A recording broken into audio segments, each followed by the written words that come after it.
Hello and welcome to Real Talk TV. My name's Diolinda. Some people call me Dio, some people call me D. Up to you to decide. So today I'm going to be talking about cycling awareness, especially in the city of London. And the reason why I chose this topic was because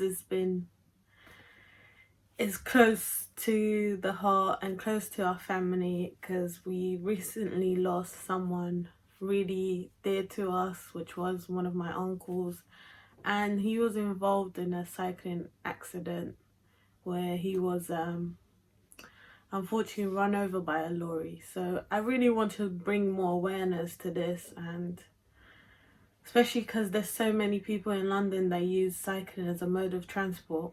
So I think it's really important to bring more awareness into that, because a lot of people get injured by motor vehicles when they're cycling. So I don't think that London is as cycling safe as it should be. So I think it's something that really needs to be talked about in order to bring some type of change, bring more awareness, bring more safety for cyclists. Because a lot of people cycle because it's cheaper, it helps the environment. You know, you don't have to stand in traffic for hours and hours. It's easy for you to get to one point to the other. So it's now very popular and is used on a daily basis by many people. And cycling is not only big in London, but it's also so popular in other cities, just like Amsterdam, Montreal, Berlin, Tokyo, Copenhagen, just to name a few.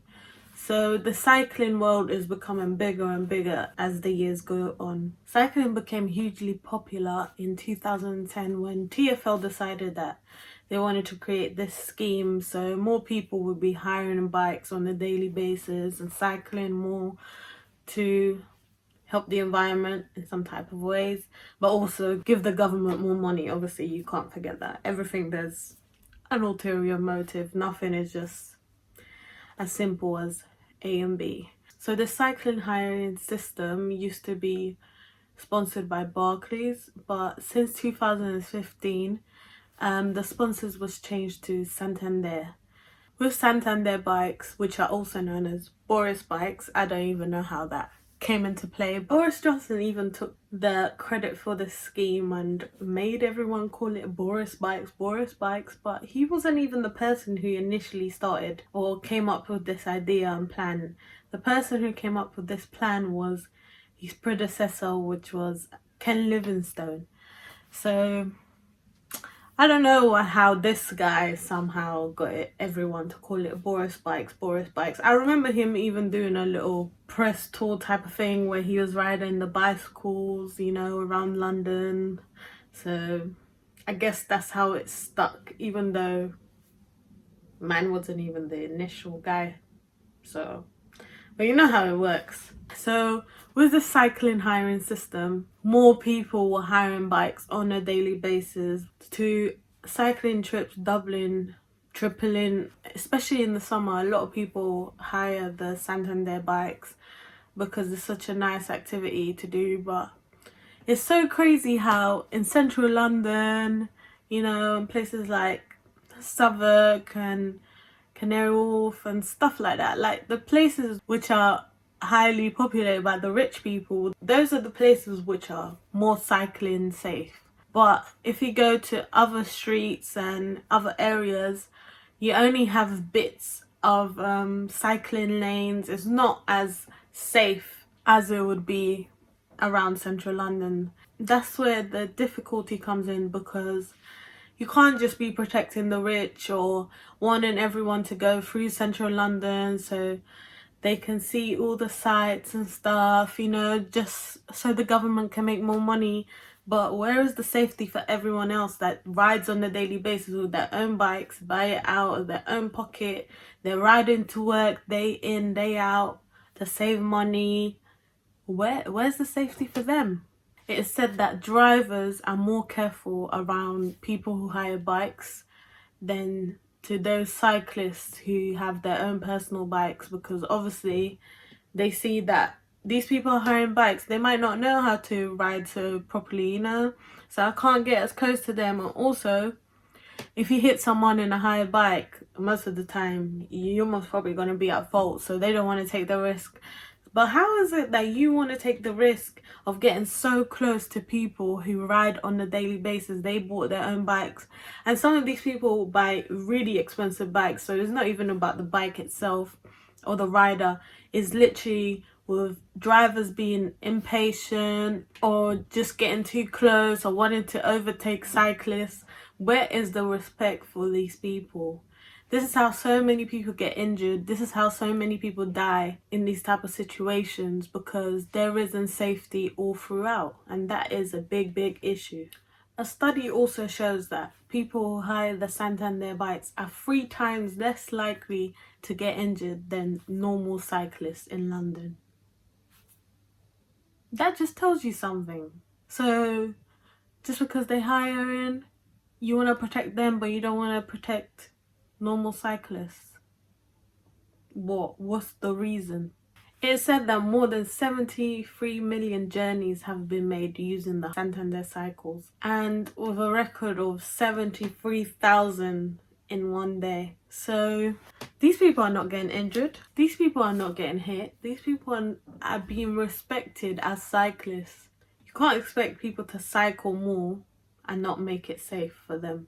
And I swear every weekend or every other day I'm receiving emails, please cycle, please walk. How are people gonna cycle if you don't give them the safety to cycle? And now all they're doing is creating these cycling lanes that don't even continue for that long. Like, there's a cycling lane that's like, let's say like a meter long, and then all of a sudden you're near the traffic. You have no space for the cycle lane anymore. So what is the point? If you're not going to make it cycling safe all throughout, what is the point of making this cycling lanes?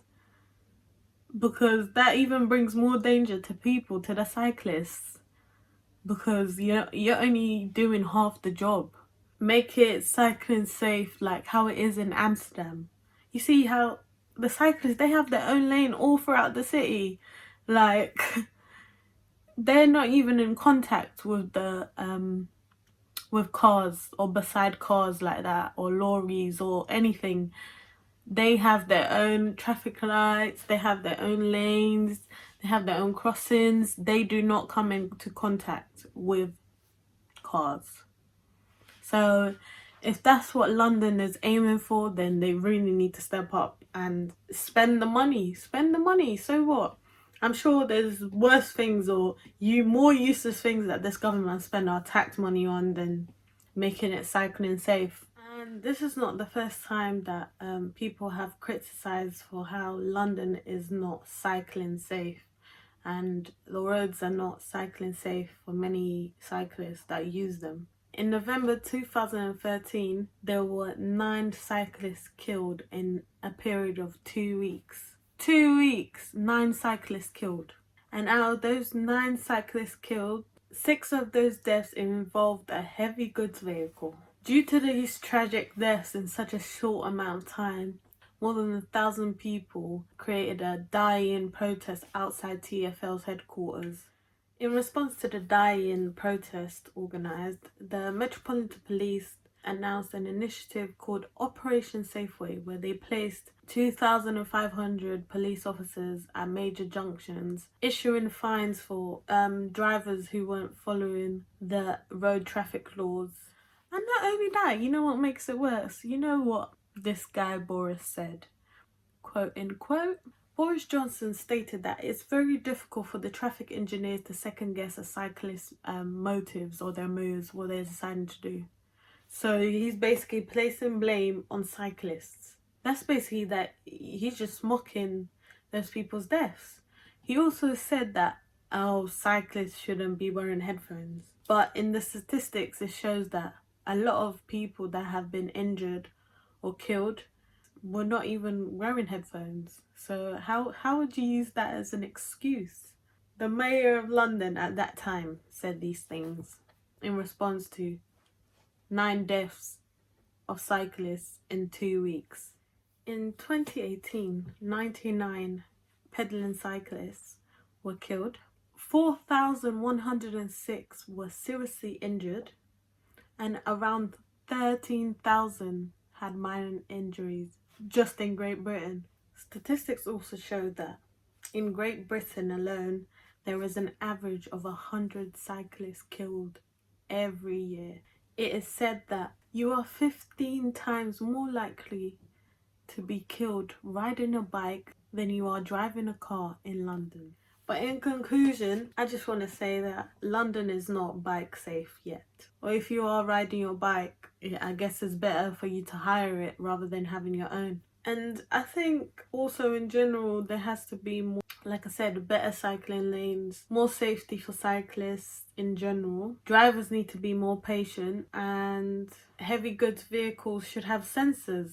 Like, if they had sensors, at least they would know they're getting too close to a cyclist. Maybe that's something that should be done, implementing sensors on every heavy goods vehicle. You can't be riding, enjoying your ride or trying to save money, doing it for your health, and not expect to come home just because of certain people or certain rules or the road the way it is. People are not following the laws. There's more that this government should be doing for cyclists. It's sad to say that now I have someone that I knew in my family, someone that was an amazing spirit, someone that started cycling just recently, like this year, and for his life to end like this is just, it's so heartbreaking, because he was also cycling. He was just enjoying his cycling and he got run over by a lorry. Like, it's just crazy, and we don't think about these things a lot unless it happens to someone we know, or if we don't cycle ourselves, then we think like, why should we care about that?